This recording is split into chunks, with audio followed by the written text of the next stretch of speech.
Oke, welcome to Total Politik. Jumpa lagi di konten ngomong sendiri dan awal tahun.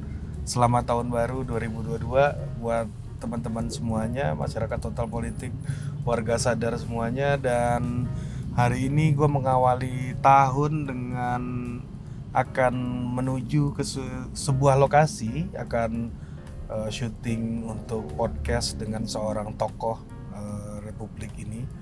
Dan di perjalanan daripada nganggur, gue mau ngobrol lah soal tahun 2021 gitu. Gue mau bicara soal 5 tokoh sosial politik gitu ya, nggak harus politisi, yang paling berpengaruh menurut gue, menurut Total Politik selama 2021.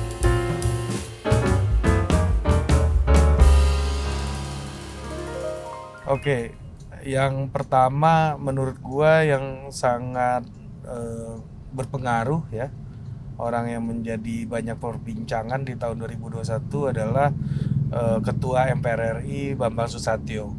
Terutama di akhir-akhir tahun 2021 di mana beliau terlibat dalam Formula E, yang mana ini sebagai sebuah kebijakan yang cukup kontroversial di level lokal, di mana Anies Baswedan harus menghadapi kekuatan DPRD untuk mengesahkan atau untuk meloloskan penyelenggaraan event Formula E ini. Dan Pak Bambang Susatyo sebagai Ketua MPR dan Ketua IMI itu muncul tiba-tiba dan menjadi perbincangan yang lekat dengan isu ini. Menurut gua beliau ini sangat jeli membaca situasi, karena kita tahu Ketua MPR RI itu setelah reformasi posisinya berbeda dengan dulu, yang mana dulu ada GBHN dan lain-lain, ada TAP MPR, yang mana mereka memiliki fungsi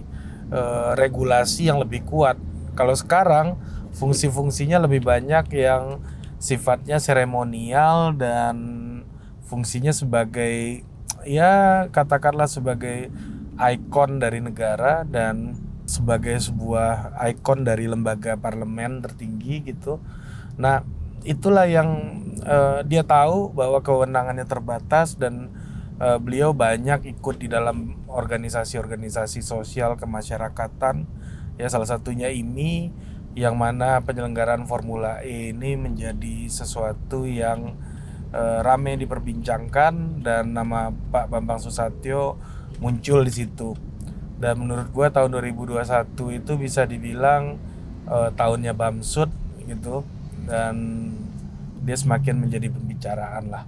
Oke, nama yang kedua menurut gua yang juga penting untuk dibahas yaitu Jenderal Andika Perkasa.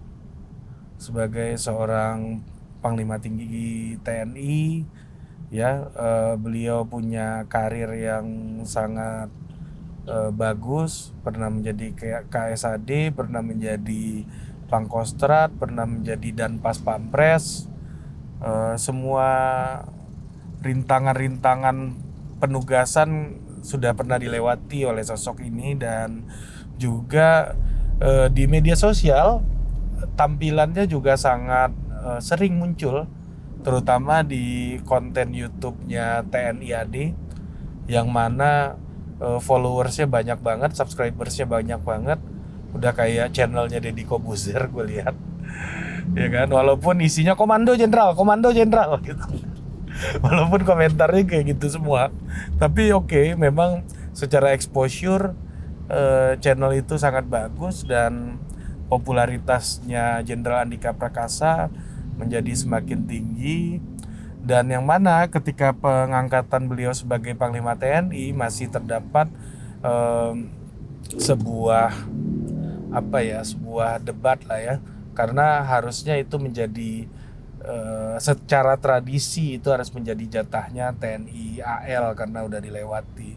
Nah, tetapi secara mengejutkan Presiden Jokowi melempar satu nama ke DPR untuk diangkat, yaitu nama Jenderal Andika Perkasa. Oke, nomor 3 ya, tokoh politik pemerintahan, pokoknya tokoh-tokoh yang mempengaruhi isu kehidupan bersama di 2021 ini, menurut gua juga layak disematkan kepada Jenderal Dudung Abdurrahman. Ya, beliau adalah seorang TNI AD yang banyak gitu menghiasi ruang publik kita. Ya, awalnya itu waktu beliau menjadi Pangdam Jaya DKI, ya, dalam kasus penurunan balihonya Habib Rizik dan FPI.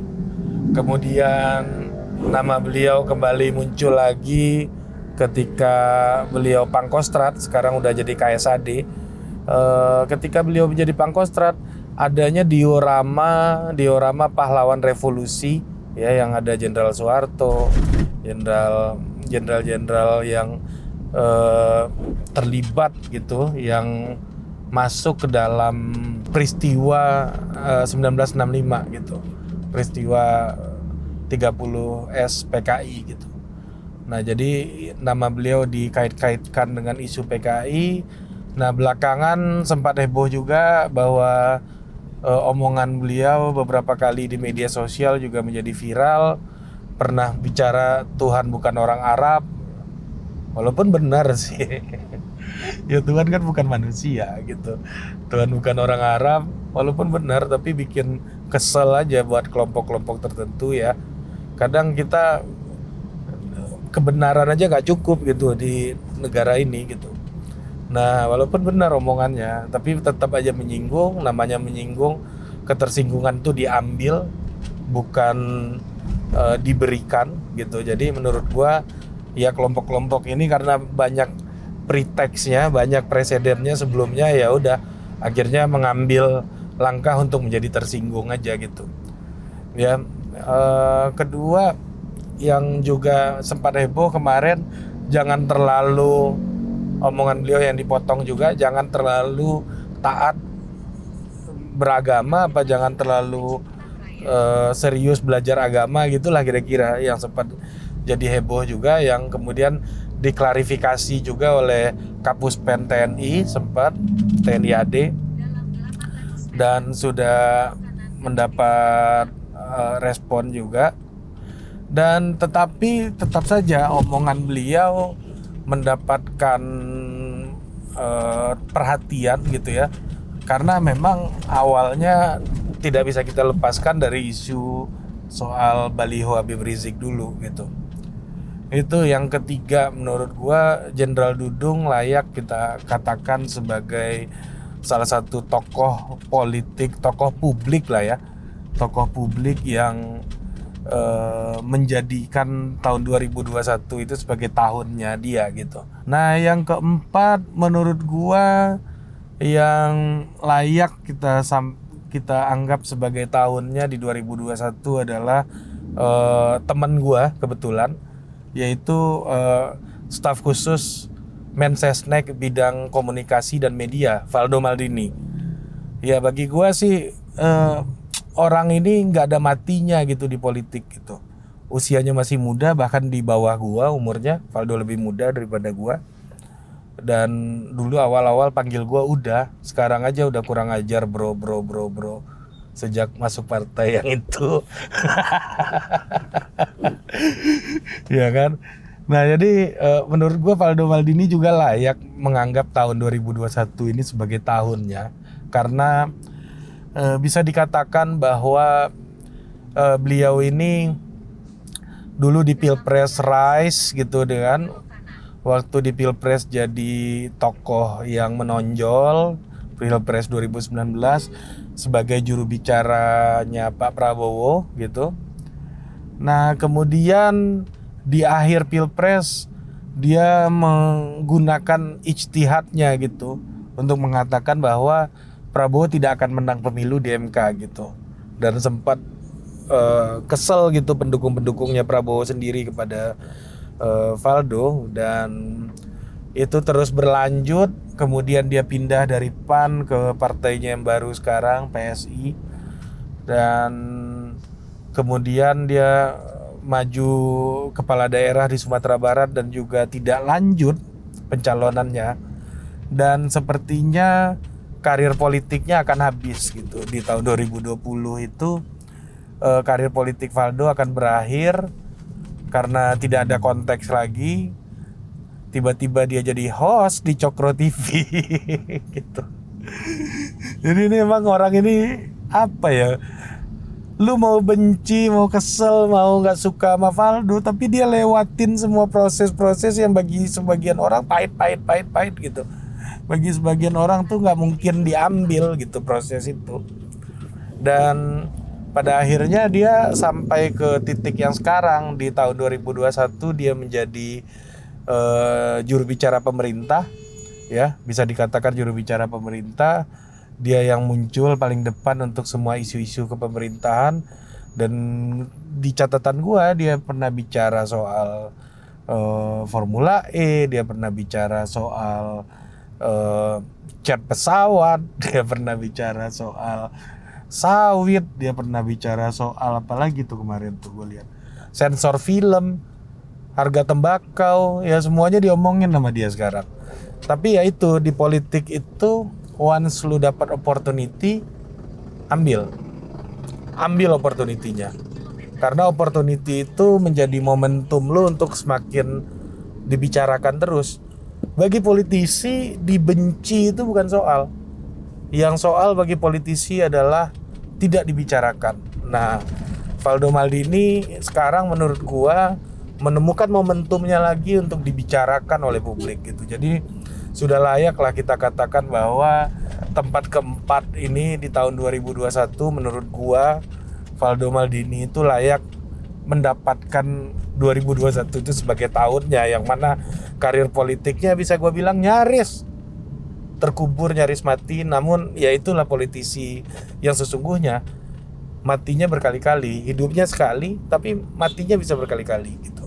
Nah, yang terakhir menurut gua yang tokoh publik yang cukup ramai dan menyedot perhatian sejuta umat yang tidak kalah menarik adalah yang kelima, adalah Menteri Sosial Tri Risma hari ini, atau Bu Risma.